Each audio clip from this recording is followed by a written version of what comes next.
কখনো জীবনের কাঁটা যেন হঠাৎ থেমে যায়, কিন্তু থেমে যাওয়া মানেই শেষ নয়।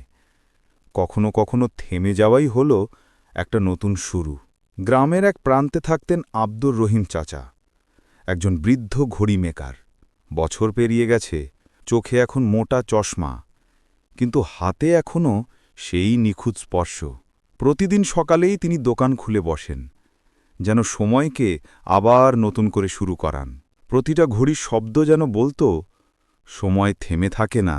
রাকিব নামের এক তরুণ, যে স্বপ্ন দেখত একদিন সফল উদ্যোক্তা হবে, কিন্তু জীবন তার পথে পাথর ছুড়ে দিয়েছিল। চাচা, আমি ক্লান্ত, চেষ্টা করি, কিন্তু কিছুই হয় না। যেখানেই হাত দিই ব্যর্থতা। তুই বস বাবা, একটু চা খা, সব ঠিক হয়ে যাবে।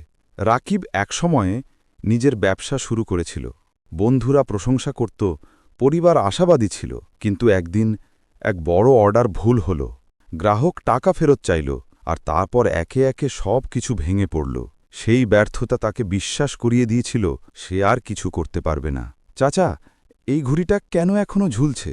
এটা তো অনেক আগেই বন্ধ হয়ে গেছে। বাবা, এই ঘড়িটা দিনে দুবার ঠিক সময় দেখায়। মানে? হ্যাঁ, সকাল ৯টা আর রাত ৯টায় এই ভাঙা ঘড়িটা একদম ঠিক সময় দেখায়। তাই আমি এটাকে নামাই না। এটা আমাকে প্রতিদিন মনে করিয়ে দেয়, ভাঙা হলেও, থেমে গেলেও কারও মূল্য কখনো শেষ হয় না। আমিও একসময় অনেক কিছু হারিয়েছি। আমারও একসময় দোকান ছিল শহরে, বড় স্বপ্ন ছিল নিজের নামে ব্র্যান্ড বানাবো। কিন্তু একদিন আগুন লেগে সব পুড়ে গেল। সেই আগুন শুধু দোকান না, আমার আত্মবিশ্বাসও পুড়িয়ে দিয়েছিল। আমি তখন ভেঙে পড়েছিলাম, ভেবেছিলাম আমার সময় শেষ। কিন্তু সেদিন আমার এক শিক্ষক বলেছিলেন, রহিম, ঘড়ির কাঁটা যতই থেমে থাকুক, তাকে আবার চালু করা যায়। সেই কথা আজও আমার জীবনের মন্ত্র। তুই এখন থেমে গেছিস, কিন্তু তা মানে তোর শেষ না। ঘড়ির মতোই তুই একদিন ঠিক সময়ে চলা শুরু করবি। জীবনটা দৌড় না বাবা, কখনো কখনো থেমে যেতেও হয়, নিজেকে নতুন করে চিনে নিতে। চাচা, আপনি ঠিকই বলেছেন। আমি হারিনি, আমি শুধু অপেক্ষায় আছি আমার সময়ের। এই তো, এটাই তো আসল জ্ঞান। বাইরে সূর্য উঠেছে, আকাশে আলো, রাস্তায় হাঁটছে, দৃঢ় মুখে, চোখে আশা। রাকিবের মনে যেন নতুন আলো জ্বলে উঠল।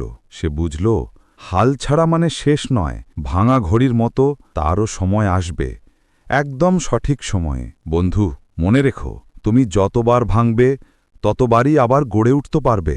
ভাঙা ঘড়িও দিনে দুবার ঠিক সময় দেখায়। তাই থেমে যেও না, বিশ্বাস রাখো নিজে ওপর, কারণ তোমার সময় আসবেই, ঠিক যেমনভাবে সূর্য প্রতিদিন ওঠে আর সময় ঘুরে আসে।